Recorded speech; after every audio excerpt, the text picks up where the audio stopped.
Good morning, everybody. Sean here again from the Trusted Business Community Association, and today I'm joined by Cath of Find Your Calm.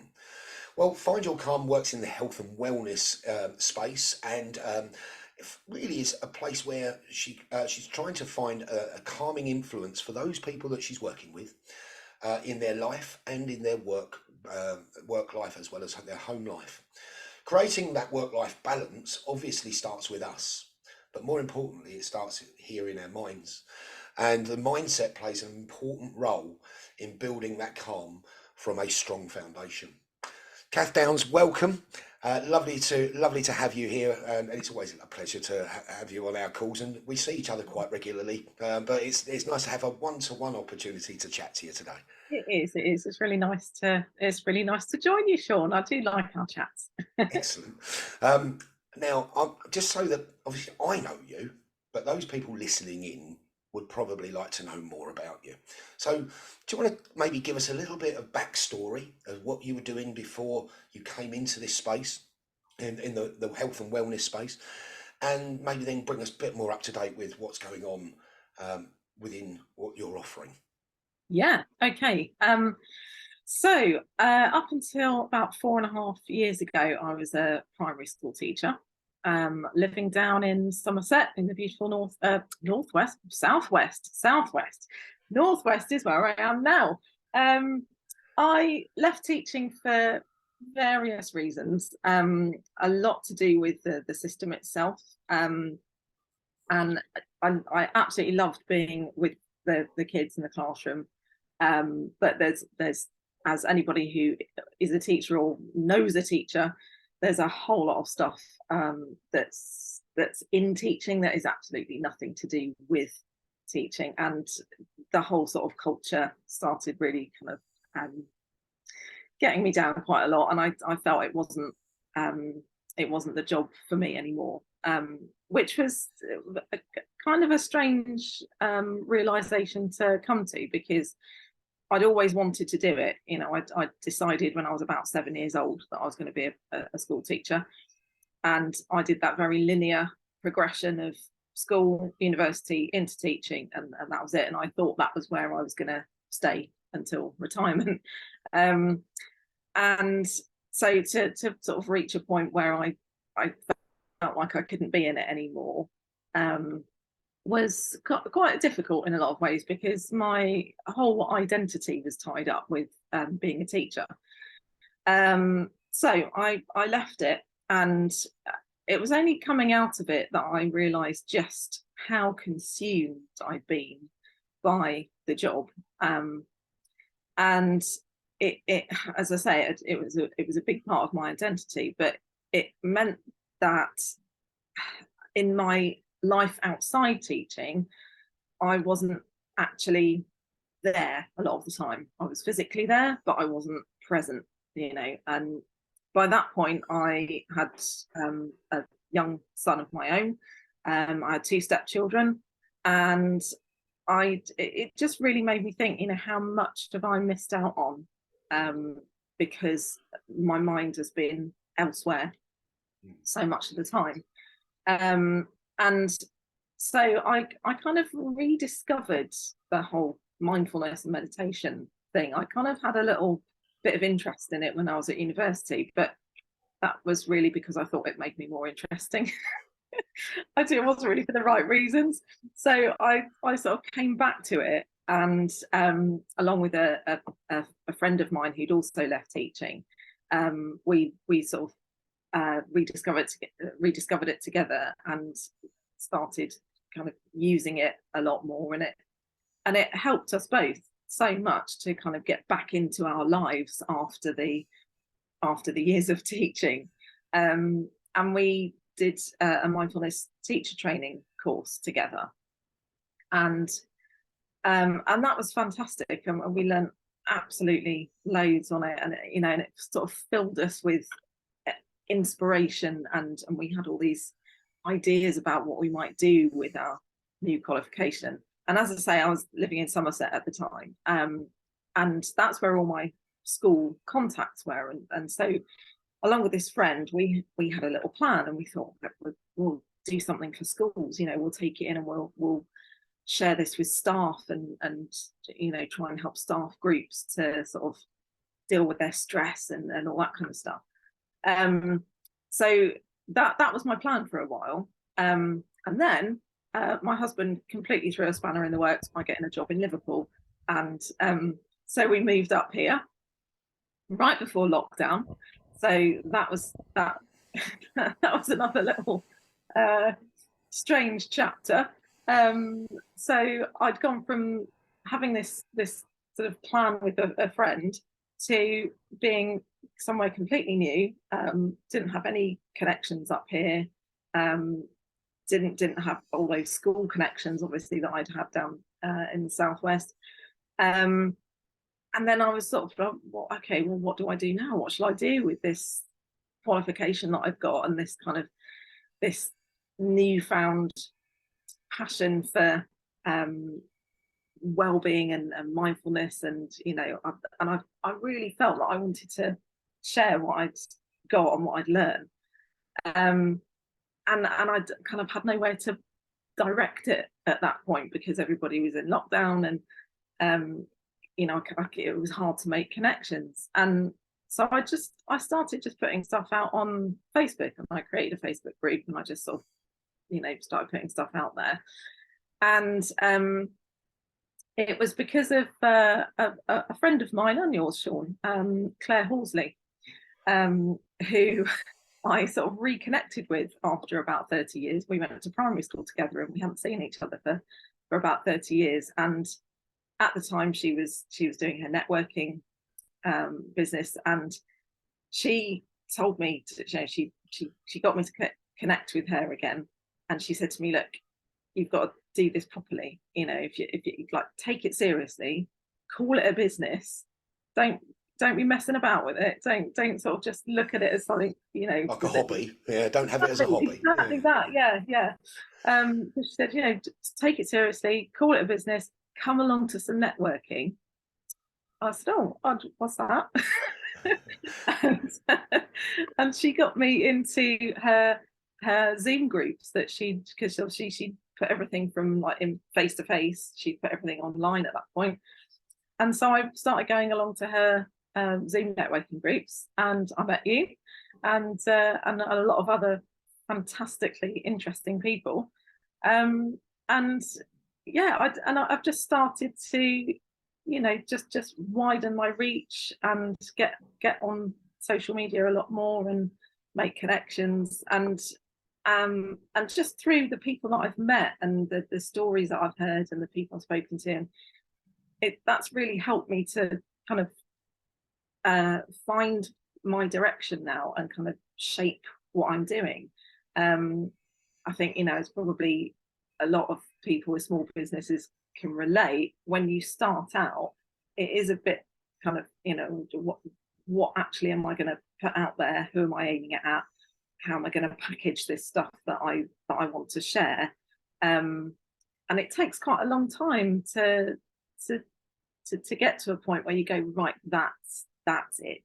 That's what I'm going to, you know, I'm going to aim myself at these people.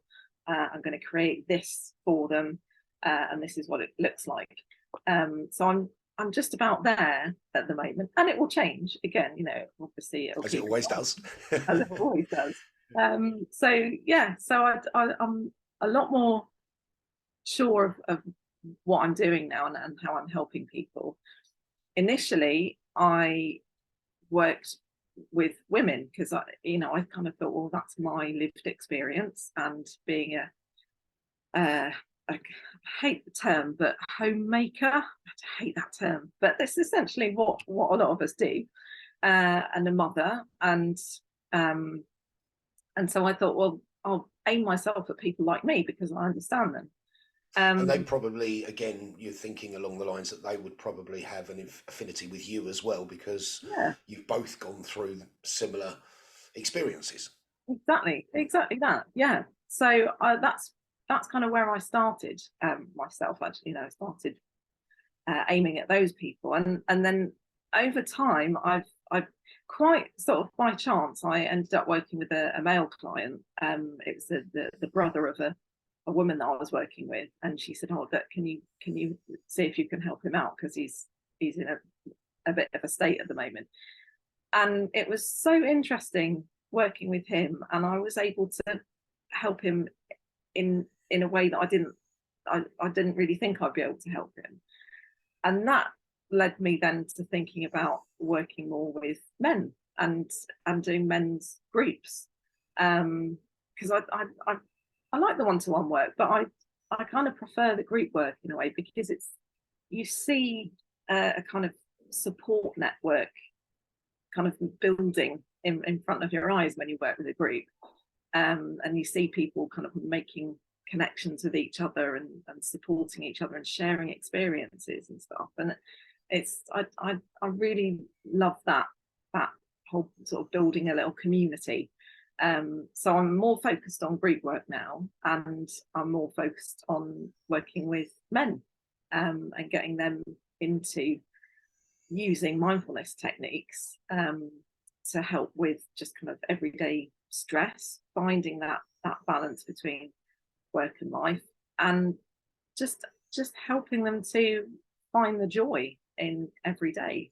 I That's think really as a guy, if I may interject, I think as a guy in business, and for those that don't know, Cath and I have worked together on one of her Mindfulness for Men courses, which I found absolutely invaluable. It was absolutely brilliant, because there's certain times where you throw yourself into the workspace and you don't give yourself any time, none at all, not even a breathing space sometimes in the work life. But the pressure's there, and I know that other people in the mindfulness and the wellness industry have identified that us chaps can be a little bit sort of protective over our emotions, because we tend to swallow it, and a lot of that comes, put the bulletproof vest on as such, and just take it and keep marching forward.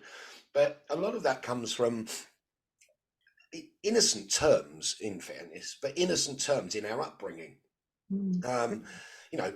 How many of us chaps out there, and this is a question for the audience listening in, have heard the term man up, stop being a big girl's blouse, big boys don't cry? All of these things are just embedded into us guys from a very early age. And I had the horrible experience. I mean, I was 11. My father sadly had passed away, and the next morning my uncles were there and my aunts were there. One of my uncles, bless him, he put his arm around me and turned around and said to me, "You're now the man of the house, Sean." I was 11. I was like, how on earth am I supposed to do this? Where do I go to be the man of the house? So it made me grow up very, very quickly. From the age of 11, I suddenly got this I mean, I wasn't. My mum, she took the trousers and the skirt role in the household because she had to. But because it had been told to me by my uncle, I felt obligated to sort of be this manly figure around the house at the tender age of an 11-year-old. And I hadn't grown up, but it made me grow up very, very quickly, and probably a bit too quickly. But in a way, I look back and think, well, actually, thankfully, it didn't do me too much harm in the long term. But one of the things I think, if anybody's, and a lot of us are guilty of, is not expressing how we feel. And I think that's a very typical, sorry guys, a bloke thing to do. I'm not saying we're all the same, but it's nice if you've got somebody who can wear their heart on their sleeve and talk to their partner or talk to a friend. But that doesn't happen, and we tend to swallow it all up. It builds up, the tension builds, and then we turn to somebody like yourself and go, "Help, Cath." So, and it's at that point, I believe, and having gone through your course, and how, guys, if anyone's listening, and ladies as well, and any gender, to be fair, there's many genders.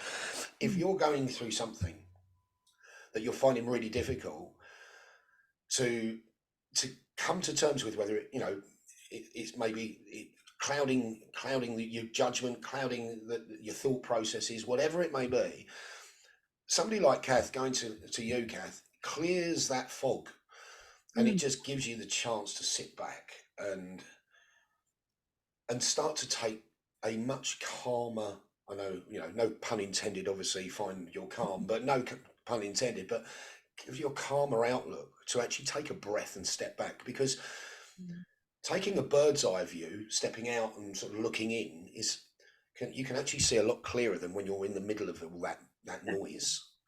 And I think some of the techniques that you've shown me, as well as the group, and I'm right with you about the community. It was a very small group, which was nice. But it was a group that everyone sort of stuck together with, and we've made some connections, and we've connected with each other, whether it be on LinkedIn or Facebook, wherever we're hanging out. And there's a lovely little WhatsApp group that I'm still part of, and I see the wet messages, and I know that that is something that, well, certainly adheres to me. I mean, let's face it, I run the Trusted Business Community Association. Community is everything, and it's. So I understand the power of being in a community spirit, which is brilliant. But I think the key for anyone, no matter what gender you are, I believe that everyone at some point may need some sort of reach out or escape from where they are, and they need somebody's assistance. It may not be in the mindset, it could be in anything, but we never get on in life without help of others, and that goes across the board. But if it's mindset, having done your course and been through it, and looking forward to rejoining, doing some more sessions with you in the future, if somebody is feeling that weight of life and they need to clear their head, then Cath, I mean, I can't recommend you enough. I really can't. It's an eye-opening experience for anybody if they feel, and they can. Us blokes need to admit we need it, whereas I think, to be fair, I personally think that other genders can accept that and go searching for it a lot quicker. I really do. And I think that's in the makeup. I mean, it's not something.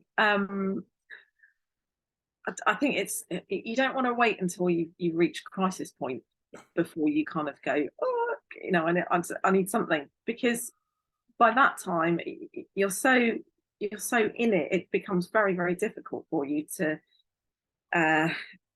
speak. It gets harder and harder for you to go help, because you just get kind of sucked in, and you can feel very alone. When if you've really kind of got the weight of the world on your shoulders, and more and more you feel like, right, nobody's experiencing what I'm experiencing, and it's kind of got me, But so I would encourage people to sort of think about this sort of the kind of thing that I do is more. It's more sort of preventative, and it's more about just looking after yourself as a matter of course, rather than waiting till you feel like you absolutely have to have something. So rather than put something like a plaster over it, when you've got an absolute X wound and you're trying to fix it with a plaster, get in front of the curve and do it early, and then have it as part of your everyday life. That's it. It's like you would if you view physical exercise. You don't only take up physical exercise when you've reached a point of almost no return. You physically exercise to keep yourself healthy. I mean, I do yoga every day because I'm thinking, when I'm an old lady, I don't want to be one of these people who can't move. I want my mobility. So I'm sort of taking steps now to make sure that I don't lose that ability to move around easily and be mobile. So it's not because I have a physical difficulty or problem at the moment, but I don't want to have later on. So if we view kind of mental health in the same way that we view physical health, and just go, well, I want to prevent problems. I don't want my stress to go absolutely through the roof and be crying out. I want to be able to keep it at a manageable level.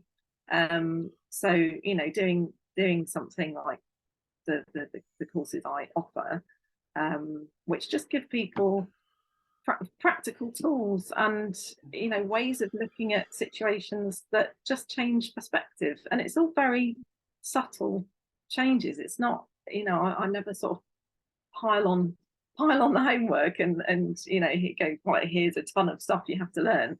It's all very manageable and practical. There's no fluff, there's no I was going to say no incense required, is there? Really? No incense required. Anything like that. No. It's all very practical. It's all very sort of scientific, evidence based. What I do, and so yeah, it's and as you say, it's really for everybody. I'm going to be focusing a little bit more on the men's groups, but that's not to say that I'm not doing work with all sorts of people. So can I ask when your next sort of courses are coming up? So just so if anybody's listening in, thinking, having listened to the story there, and thinking, oh, actually, I do you know what, I think I should give this a go. What's happening over the next sort of month, 2 months that's coming up for people, who can join in with these things? So I've got my Wellbeing for Women course, which is a 6-week course, and I should have realised this. Being a former teacher, I should have got all these dates sorted out in my head. I had it down to start at the beginning of April, but that's a terrible idea because that's the Easter holidays. So let's not do that. So that's going to be sort of mid-April. I haven't actually settled on a date yet, but it's going to be after the kids have gone back to school. So it'll probably start the week of the 17th of April. And then my next round of Mindfulness for Men is going to be starting hopefully at the beginning of May, and I'll be doing some free taster sessions. I've got a free taster session I've got written on a post-it note here, to do one on the 5th of April. So I shall be posting on LinkedIn about that. So those are the 2 main things I've got going at the moment. Okay, brilliant. And obviously you're based up in Liverpool now, aren't you? I am. I'm in Wirral. Wirral, yeah, the Wirral. I know from just so if anyone's listening in from that neck of the woods, you also do face-to-face as well? I do, yes. I do a local group. It's a very small group at the moment, but I'm hoping it'll grow a little bit. But I do a local group on a Tuesday evening, from about 6 or 7. And we actually do that at a little space in a cafe now, which is very nice. It's kind of outside though, so it's and we were a little bit soggy last week, but that doesn't put us off. So yeah, I do that on a Tuesday evening, and I also do mindful crafting as well, because I love crafting. I thought, well, let's bring these 2 things that I love together, and it's we have some lovely sessions. I do sessions for kids in school holidays, and I do sessions for adults once a month. So yeah, and you get out in the fresh air, I understand, when the weather gets a bit better as well. You go out to the park, don't you? I hear. We do. There's a park literally opposite my house. And do you know what the park's called? It's called the Gorse Millennium Green. There you go. For anyone who's listening in from around the Wirral way. And what days do you normally meet on or evenings? That will be the Tuesday session that will happen there. So it's in New Brighton, on the Wirral. And when does that start in the park again? As soon as the weather picks up. So I'm hoping sort of from around May. Yeah. I think it's going to be a question of look out the window, see what it's doing, and quickly put on Facebook. Right, we're in the park. So that's a Tuesday. What time does that normally start then, Cath? That's a 6 till 7. That one. In the evening, obviously. In the evening. Yeah. Yes. Oh, yes. Oh, yes. Excellent. Well, that's good. So at least anyone who's listening in will know to pick up that. And obviously, you mentioned where to find you on LinkedIn, but I know you're in other places as well. So how would people get hold of you, Cath? Okay, I'm on Facebook. So you can put in, I think if you put in Facebook/Find Calm, not Find Your Calm, but Find Calm, you'll find me there. I am on Instagram, and I'm going to make a concerted effort to post a bit more on Instagram because I haven't been very good at it. But I'm on there. I'm Cath_Find Your Calm on Instagram, and and my email is cath@findyourcalm.org.uk. So I'm happy for anyone to contact me in that way. So I'm around and about. And of course, you can And of also course, find Cath on the yeah, directory, which is where you, and as long as Cath is available, she can actually take video calls from you directly. Should she be available to do so? If not, you can always email her or send her a message. So, Cath, it's been an absolute pleasure oh, to interview you today and bring you to in front of those people that are obviously going to listen into this to this video call that we've had today, because I think what you're doing is phenomenal. I've experienced it. You're an accredited member of this association, and not just that, but you, for me, to as the director of the Trusted Business Community Association, having experienced what you do, as I mentioned earlier, anyone, male, female, any gender, whatever, if you're going through some mindfulness where you feel it's getting a bit foggy, before it gets too much like pea soup up there in the brain, go and have a chat with Cath and let her clear the way to move forward. Cath, it's been an absolute pleasure. Thank you for joining us, oh, and I thank look you. forward to seeing more success and hearing more success over the years to come, my lovely. Thank you ever so much, Sean. It's been a real pleasure. Thank you. Excellent. Thank you for joining me.